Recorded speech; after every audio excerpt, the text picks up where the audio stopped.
할렐루야. 우리 사도신경으로 예배 시작하겠습니다.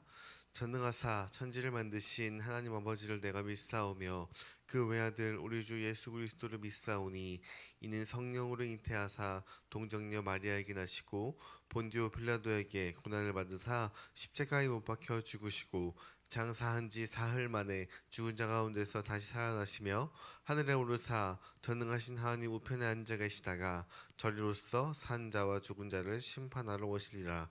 성령을 믿사오며 거룩한 교회와 성도가 서로 교통하는 것과 죄를 사하여 주시는 것과 몸이 다시 사는 것과 영원히 사는 것을 믿사옵나이다. 아멘. 할렐루야. 하나님 아버지, 날씨가 점점 추워지고 미끄러운 가운데에서도 오늘도 저희들을 인도하셔서 말씀과 기도로 하루를 시작하게 하시며 감사합니다. 하나님, 느헤미야를 통하여서 우리가 어떻게 살아가야 하는지, 하나님의 나라를 세우기 위해서 우리가 어떠한 결단을 하는지를 보고 있습니다. 오늘도 말씀을 통해 우리가 하나님 앞에 바로 서고, 그리고 하나님이 나를 저희가 세우기 위해서 아버지 주시는 이 말씀을 통해 오늘 하루도 힘있게 살아갈 수 있도록 저희들을 인도하여 주시옵소서. 이 모든 말씀 사랑이 많으신 예수님의 이름으로 기도합니다. 아멘. 우리 찬송가 330장 우리 어두운 밤 쉬되리니 찬양 드리겠습니다. 찬송가 330장입니다.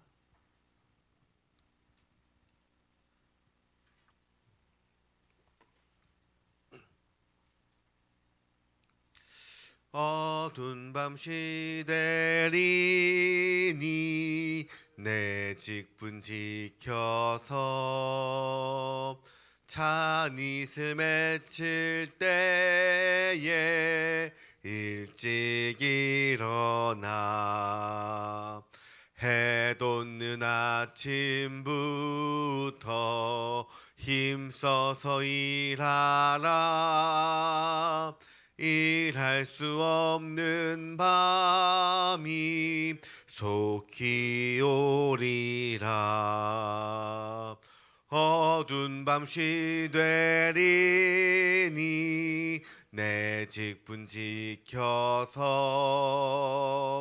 일할 때 일하면서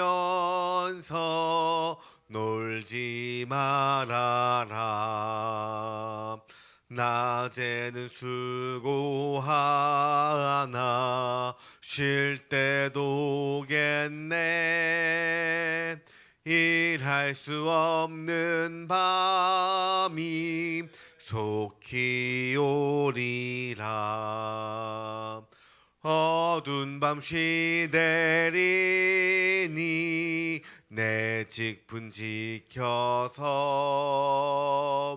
해지는 해 빗긴 볕에 힘써 일하고 그 빛이 다하여서 어둡게 되어도 할 수만 있는 대로 힘써 일하라. 아멘.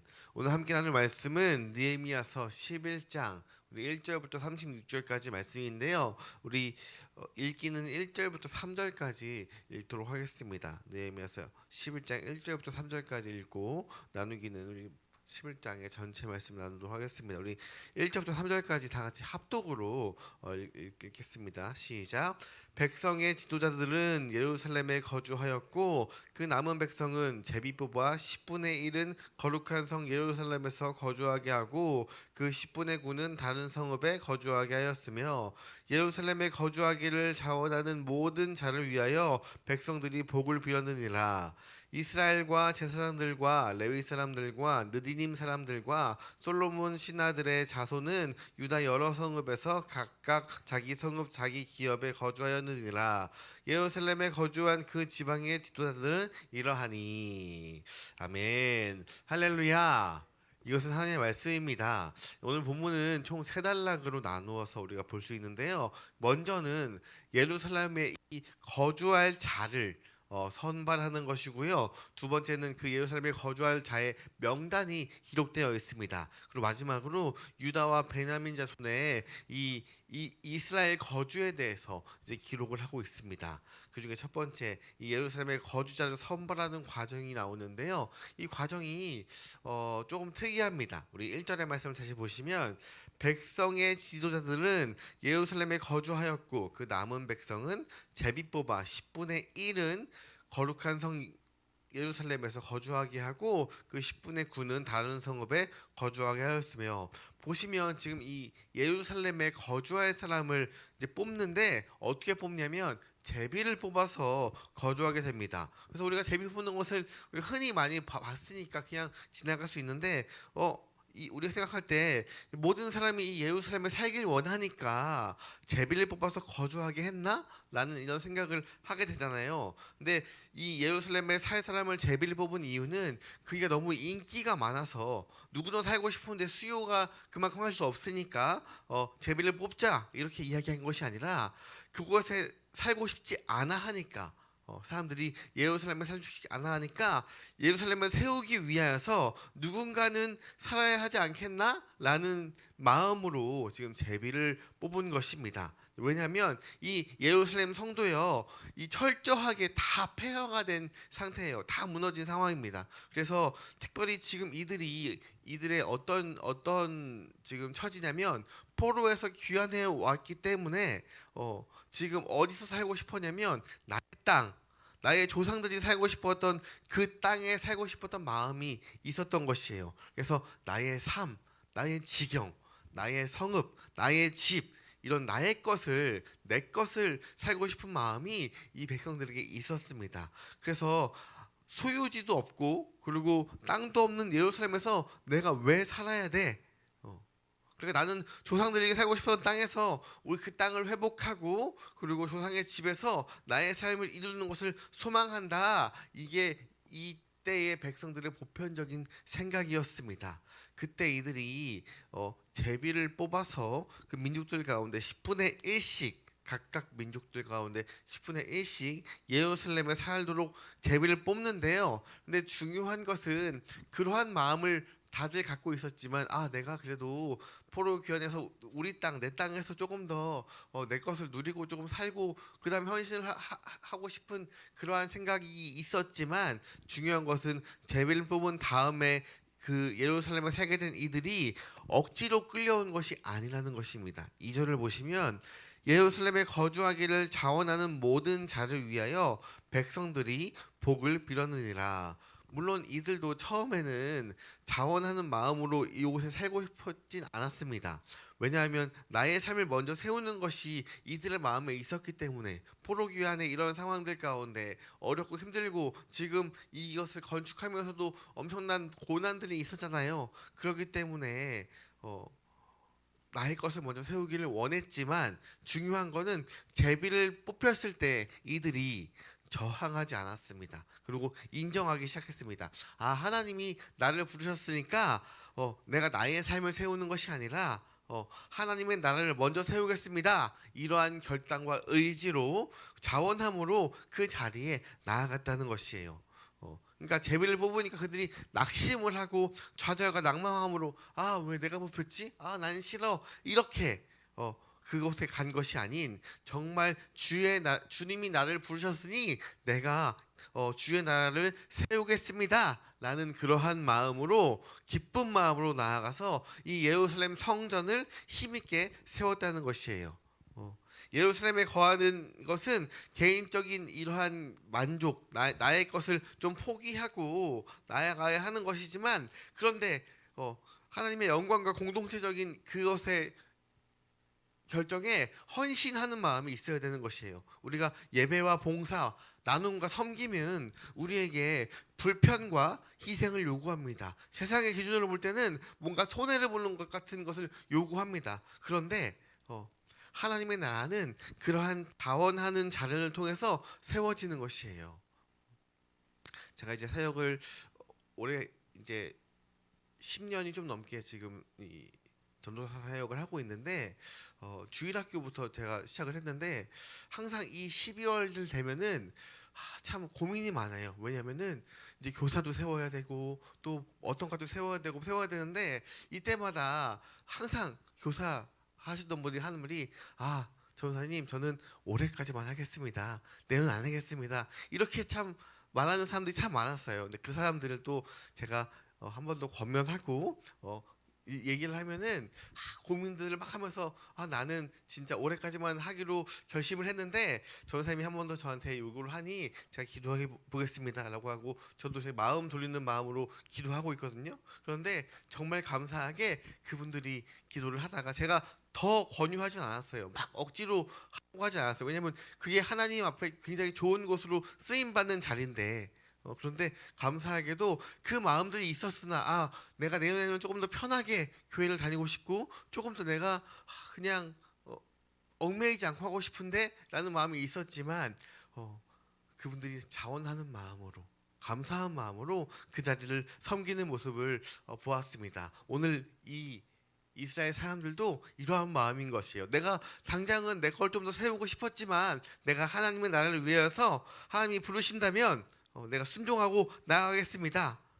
하나님이 어떠한 방법으로 어떠한 모양으로 나를 부르셨다면 내가 그 부르심 앞에서 내 개인적인 생각과 사정과 상황을 포기하고 하나님의 나라를 위해서 영광과 공동체를 위해서 살아가기 시작할 때에 하나님이 하나님의 나라를 그리고 우리의 삶 가운데 회복을 시켜주신다. 이것을 기억하면서 하나님 나라를 위해서 우리가 자원함으로 주님의 나라를 세워가는 우리 모두가 되기를 소망합니다. 그리고 두 번째는 이제 4절 이하부터 예루살렘에 이 거주한 이 거주자 명단을 기록을 하고 있는데요. 3절부터 24절까지 쭉 나와 있습니다. 3절을 보시면 이스라엘과 제사장들과 레위 사람들과 느디님 사람들과 솔로몬 신하들의 자손은 유다 여러 성읍에서 각각 자기 성읍 자기 기업에 거주하였느니라. 예루살렘에 거주한 그 지방의 지도자들은 이러하니. 여기서도 이제 3절 후반부에 지방의 지도자들이 먼저 기록이 되어 있고요. 먼저는 제사장, 레위인 그리고 느디님 사람이 나옵니다. 그 이후에 솔로몬 이 신하들의 자손이 나오고요. 그리고 4절부터 이제 예루살렘에 거주한 자 보편적인 사람들에 대해서 하나 이름이 언급하고 있습니다. 아주 다양한 사람들이 나오는데 이 사람들은 그냥 아주 평범한 사람들이었습니다. 그런데 그런 평범한 사람들을 통하여서 하나님의 나라가 이스라엘이 예루살렘이 회복됐다는 것이에요. 유명한 사람들, 이름 있는 사람들 이런 사람들 통해서 하나님의 나라가 세워지는 것이 아닌 그냥 우리 옆에 살아가고 있는 이러한 보편적인 사람들이 하나님의 나라를 위하여서 세워져 나갔다는 것입니다. 다시 한번 정리하자면 예루살렘의 특정한 계층, 어떠한 정말 유명한 사람, 이러한 사람들이 세운 것이 아니라 모든 백성이 함께 세우고 지켜야 할 공동체였음을 보여주고 있는 것입니다. 믿음의 공동체는 한두 사람의 헌신만으로 유명한 사람들의 그러한 것으로 세워지는 것이 아닙니다. 모든 구성원들이 헌신과 이 참여를 통해서 그 위에 세워져 나가는 것입니다. 그 평범한 사람들의 이름이 하나하나 지금 성경책에 기록되어 있는 것이에요. 우리가 하나님의 나라를 이루기 위해서 나아가는 그 모든 사람들을 하나님은 잊지 않으시고 기억하신다는 것입니다. 그들의 헌신과 그들의 삶을 기억하는 하나님이심을 기억하기를 소망합니다. 근데 특이한 거는요. 여기서 일부 제사장들과 일부 백성들에게 용사라는 이 칭호를 사용하고 있어요. 우리 6절을 보시면 예루살렘에 거주한 베레스 자손은 모두 468명이니 다 용사였느니라. 우리 14절에도 이 말이 나오는데요. 11장 14절에 또 그들의 형제의 큰 용사들이니 라고 하면서 이 용사라고 부른 이 사람들이 나오는데 근데 용사라고 부른 사람들도 어떤 특별한 사람들이 아니에요. 그냥 그저 내 신앙을 지켜나가면서 내 신앙과 삶을 분리하지 않고 긴밀히 연결되어 있는 사람들에게 하나님이 용사라고 불러주시는 것입니다. 이 거룩한 성 예루살렘을 세우는 일은 예배와 기도뿐만 아니라 일상 속에서 하나님 백성들이 하나하나 하나님의 뜻을 따라 살아가는 것을 통해서 이루어져 나가는 것입니다. 우리도 지금 새벽에 더 잘 수 있는데 오늘 특히나 갑자기 날씨가 확 영하 6도, 7도 떨어졌잖아요. 이렇게 추울 때 더 누워 있을 수 있는데 우리가 오늘의 아침을 하나님과 같이 시작하기 위해서 이 자리에 오신 우리 모두 그리고 오늘 말씀을 받아서 이 말씀대로 하나님의 뜻대로 살아가며 이 나의 신앙과 삶을 분리되지 않고 연결되어 우리가 살아간다면 우리 모두도 하나님의 용사가 되는 것이에요. 오늘도 주님의 용사가 되어서 하나님의 나라를 세워가는 우리 하루가 되기를 간절히 소망합니다. 그리고 마지막으로 세 번째, 이 유다와 베냐민 자손의 이 예루살렘 거주에 대해서 이야기하고 있습니다. 25절부터 쭉 나오는데요. 이 느헤미야 11장은 예루살렘에 정착한 사람들 명단으로 시작을 하지만 예루살렘이라는 그 중심의 명단으로 시작을 하지만 마지막 부분은 이 유다와 베냐민 전역에 흩어져 사는 이 백성들의 이 까지 상세하게 기록이 되어 있고 언급이 되어 있어요. 이것을 통해서 그 예루살렘뿐만 아니라 이스라엘 곳곳에서 이 땅에 뿌리 내려서 하나님의 나라의 말씀이 선포되고 하나님의 나라의 용사로 나아가는 것입니다. 그들도 이방인의 땅에 그 나그네처럼 있는 것이 아닌 하나님께서 약속하신 그 땅 위에서 언약 백성으로서 삶을 하나님을 위해서 살아가고 있다는 것을 보여주고 있는 것입니다. 하나님의 나라에서만, 예루살렘에서만, 교회에서만 그 일을 하는 것이 아니라 우리의 생활의 곳곳에서, 가정에서, 회사에서, 나의 공동체에서, 내가 가는 모든 곳에서 우리는 어디서든지 하나님의 백성으로 하나님을 드러내어 살아가야 하는 것입니다. 오늘 이 교회에서도 세상 속에서도 흩어진 자리마다 하나님의 나라를 드러내야 하는 것입니다. 우리가 교회에선 얼마든지 말씀 안에서 살아갈 수 있어요.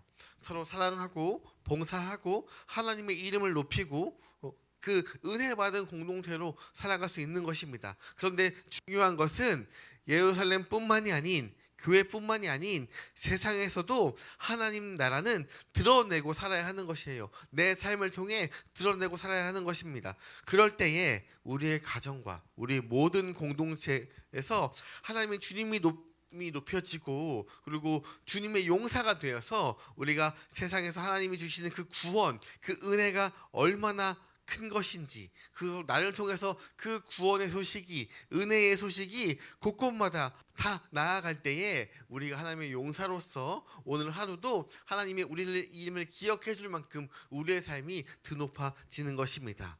우리의 직장 속에서 가정 속에서 하나님의 말씀을 선포하는 삶을 살아가기를 주님의 이름으로 소망합니다. 기도하겠습니다. 하나님 감사합니다. 하나님의 나라는 자원함으로 세워진다고 말씀하셨습니다. 하나님이 우리에게 허락하신 그 삶의 자리, 그 사역의 자리, 그 자리를 지켜서 나아갈 때에 주님의 나라가 세워짐을 기억하면서 오늘도 주님 앞에 자원하는 자가 되게 하여 주시옵소서.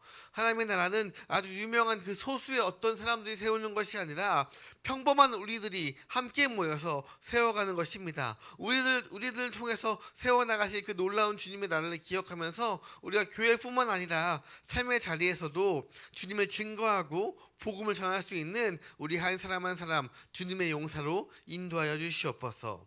이 모든 말씀 사랑과 은혜가 충만하신 예수님의 이름으로 기도합니다. 아멘. 하늘에 계신 우리 아버지여, 이름이 거룩히 여김을 받으시오며 나라가 임하옵시며 주의 뜻이 하늘에서 이루는 것 같이 땅에서도 이루어지이다. 오늘날 우리에게 일용할 양식을 주옵시고 우리가 우리에게 죄 지은 것을 사하여 준 것 같이 우리 죄를 사하여 주시옵고 우리를 시험에 들게 하지 마시옵고 다만 악에서 구하시옵소서. 나라와 권세와 영광이 아버지께 영원히 있사옵나이다. 아멘. 오늘도 삶의 자리에서 우리가 주님의 용사가 되어서 자원하는 마음으로 나의 일상에서 하나님을 선포하길 기도합니다. 우리가 그렇게 한 걸음 한 걸음 나아갈 때에 주님의 나라가 확장될 줄 믿습니다. 그리고 오늘 있는 그 수요 예배 가운데서도 지금 빌립보서를 통하여서 계속 우리에게 주시는 그 복된 말씀으로 우리가 충만하게 무장하고 우리가 기도로 새벽부터 저녁까지 주님과 동행하는 삶을 살 수 있도록 기도했으면 좋겠습니다. 그리고 각자 가지고 온 이 기도 제목 가지고 기도함으로 오늘도 주님의 용사가 되어서 승리하길 기도합니다. 우리 주님 한번 간절히 외치고 기도하겠습니다.